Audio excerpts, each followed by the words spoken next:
오늘 우리는 이사야 4장의 심오한 배경 속으로 함께 여행을 떠나 그 안에 담긴 메시지를 깊이 파헤쳐 보고자 합니다.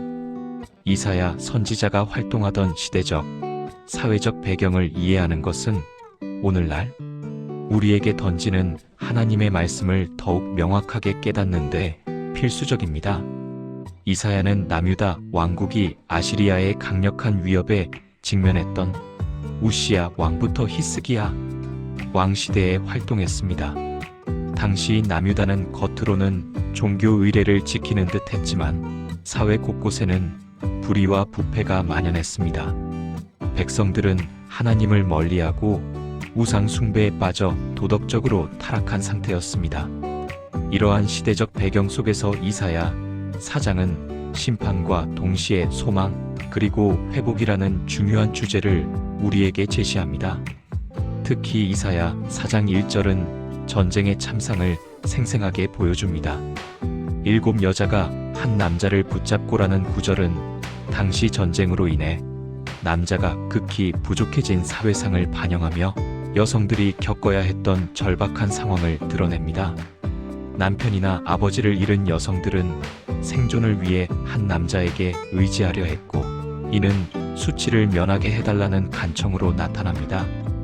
이 구절은 당시 여성들이 겪었던 경제적 어려움과 사회적 불안을 여실히 보여줍니다. 이사야는 하나님의 심판을 통해 시온의 딸들의 더러움이 씻겨지고 예루살렘이 정결하게 될 것을 예언합니다. 이는 죄악으로 가득 찬 사회를 정화하고 새로운 공동체를 건설하려는 하나님의 강력한 의지를 보여주는 대목입니다. 심판 속에서도 이사야는 회복의 소망을 이야기합니다. 여호와의 싹은 메시아, 즉 예수 그리스도를 상징하며 고난을 겪은 백성들에게 새로운 희망을 제시합니다. 이사야 4장은 단순한 역사적 기록이 아닌 오늘날 우리에게도 깊은 울림을 주는 메시지를 담고 있습니다. 혼란과 고통 속에서도 희망을 잃지 않고 하나님의 뜻을 따라 살아가는 것이 얼마나 중요한지를 일깨워줍니다. 이사야 선지자의 외침처럼 우리 또한 어떠한 어려움 속에서도 하나님을 향한 믿음을 굳건히 지키며 살아가야 할 것입니다. 절망 속에서도 희망을 발견하고 고난 속에서도 하나님의 사랑을 느끼며 살아가는 우리가 되기를 소망합니다. 여러분, 혹시 인생의 쓴맛을 느껴본 적 있으신가요? 오늘 우리는 이사야 5장의 말씀을 통해 쓴 열매를 맺는 포도원의 비유를 묵상하며 우리의 삶을 되돌아보고자 합니다. 이사야 5장은 이스라엘 백성을 향한 하나님의 깊은 사랑과 그 사랑을 배신한 그들의 안타까운 모습을 그리고 있습니다. 마치 정성껏 가꾼 포도원에서 맺혀야 할 탐스러운 열매 대신 악취 나는 들포도가 맺힌 것과 같습니다. 나는 내 사랑하는 자를 위하여 노래하되 내 사랑하는 자의 포도원에 대한 노래를 부르리라. 내 사랑하는 자에게 포도원이 있으며 심히 기름진 사내로다. 이사야 5장 1절. 이 구절은 하나님께서 이스라엘을 얼마나 귀하게 여기셨는지 보여줍니다. 기름진 땅에 극상품 포도나무를 심고 망대를 세우고 술틀을 만드는 등 정성을 다해 포도원을 가꾸셨습니다. 그러나 그들의 선택은 하나님을 실망시키는 것이었습니다. 그들은 정의 대신 불의를, 공의 대신 부르짖음을 택했습니다. 포도원의 비유는 오늘날 우리에게도 깊은 울림을 줍니다. 우리는 하나님의 은혜로 이 땅에 살아가는 존재입니다. 그분은 우리를 영적 이스라엘로 삼으시고 우리 삶 속에서 선한 열매를 맺기를 기대하십니다. 그러나 만약 우리가 탐욕과 음주, 악한 행위와 부정, 불법에 빠진다면 우리는 들포도를 맺는 포도원과 다를 바 없을 것입니다. 이사야 5장은 우리에게 경고합니다. 하나님의 심판은 반드시 임한다는 것을요. 울타리가 걷히고 담이 헐려 짓밟히는 포도원의 모습은 하나님의 보호하심을 잃고 고통받는 이스라엘의 미래를 예고합니다. 하지만 동시에 이사야 5장은 우리에게 희망을 제시합니다. 우리가 회개하고 돌이킨다면 하나님께서는 다시 우리를 긍휼히 여기시고 우리 삶에 풍성한 열매를 맺게 하실 것입니다. 오늘 하루 우리 자신을 돌아봅시다. 우리는 어떤 열매를 맺고 있습니까? 혹시 쓴 열매, 들포도를 맺고 있지는 않습니까? 하나님의 사랑에 합당한 삶을 살아가도록 우리 모두 함께 노력합시다. 오늘 우리는 이사야 6장을 통해 하나님의 부르심과 헌신에 대해 깊이 생각해 보려 합니다. 우시야 왕이 죽던 해 이사야는 성전에서 놀라운 환상을 경험합니다. 여기서 우리는 중요한 질문을 던져볼 수 있습니다. 세상의 권세는 영원할까? 이사야는 높이 들린 보좌에 앉으신 하나님을 뵙고 스랍들의 웅장한 찬양 소리를 듣습니다. 거룩하다, 거룩하다, 거룩하다 만군의 여호와여. 이 찬양은 하나님의 영광이 온 땅에 가득함을 선포합니다. 하지만 이사야는 자신의 죄악을 깨닫고 두려워합니다. 그때 스랍이 핀 수치로 그의 입술을 정결하게 합니다. 마치 헨리 데이비드 소로가 말했듯이 정결함은 단순함이다. 이사야는 정결함을 통해 하나님의 부르심에 응답할 준비를 갖추게 됩니다. 하나님께서 말씀하십니다.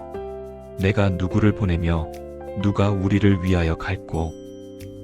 이 질문에 이사야는 즉시 내가 여기 있나이다. 나를 보내소서라고 답합니다. 이는 마치 간디가 말한 것처럼 변화는 스스로부터 시작해야 한다는 것을 보여줍니다. 이사야는 자신의 안전지대를 벗어나 하나님의 뜻을 따르기로 결심합니다. 이사야는 백성에게 가서 그들이 듣고 보아도 깨닫지 못할 것이라고 전하라는 어려운 사명을 받습니다. 때로는 우리의 노력이 결실을 맺지 못할 수도 있습니다. 하지만 테레사 수녀가 말했듯이 우리가 하는 일은 바다에 던지는 한 방울의 물과 같을지라도 그 한 방울이 바다를 채운다. 이사야는 절망적인 상황에서도 희망을 잃지 않고 묵묵히 자신의 길을 갑니다. 이사야의 경험은 우리에게 세상의 덧없음과 하나님의 영원하심을 깨닫게 합니다. 하나님의 부르심에 응답하고 헌신하는 삶을 살 때 우리는 진정한 만족과 기쁨을 얻을 수 있습니다. 오늘 이사야 6장을 통해 당신은 어떤 도전을 받고 있습니까? 당신은 어떤 부르심에 응답하겠습니까? 여러분, 오늘은 우리에게 믿음의 중요성을 일깨워주는 이사야 7장의 배경 이야기를 통해 삶의 지혜를 얻어보는 시간을 갖겠습니다. 이사야 7장은 아하스 왕 시대의 남유다를 배경으로 정치적, 군사적 위기가 닥친 상황을 보여줍니다. 아람 왕 르신과 북이스라엘 왕 베가가 동맹을 맺고 유다를 침공하여 아하스와 백성들은 큰 두려움에 휩싸입니다.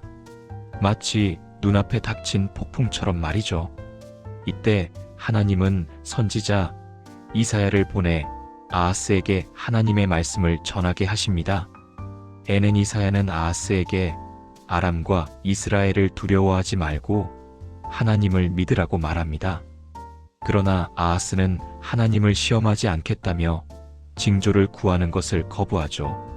마치 어둠 속에서 빛을 외면하는 것처럼 안타까운 모습입니다. 아하스의 불신앙에도 불구하고 하나님은 이사야를 통해 임마누엘의 징조를 예언하십니다. 에넨보라 처녀가 잉태하여 아들을 낳을 것이요 그의 이름을 임마누엘이라 하리라.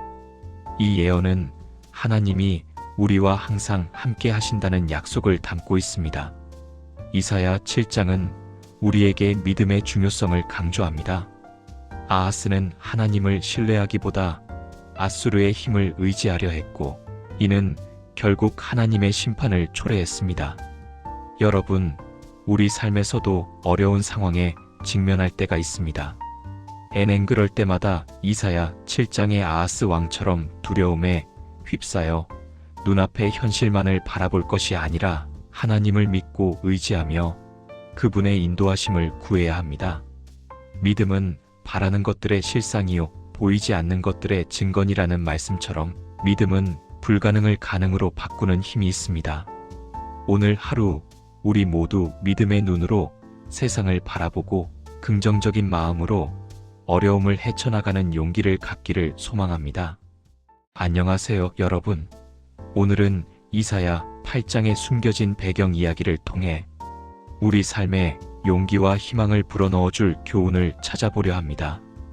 혹시 역경 속에서 피어나는 꽃이 가장 아름답다는 말을 들어보셨나요? 이사야 8장의 이야기는 바로 그 의미를 우리에게 깊이 새겨줍니다. 이사야 8장은 주전 8세기 아시리아 제국의 그림자가 드리우던 시대적 배경을 가지고 있습니다.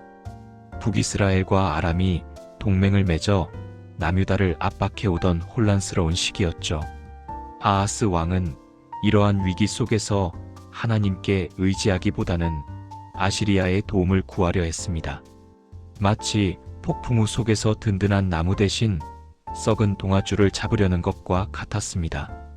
이사야 선지자는 이러한 아하스 왕과 유다 백성에게 진정한 희망은 세상의 힘이 아닌 하나님께 있음을 외쳤습니다.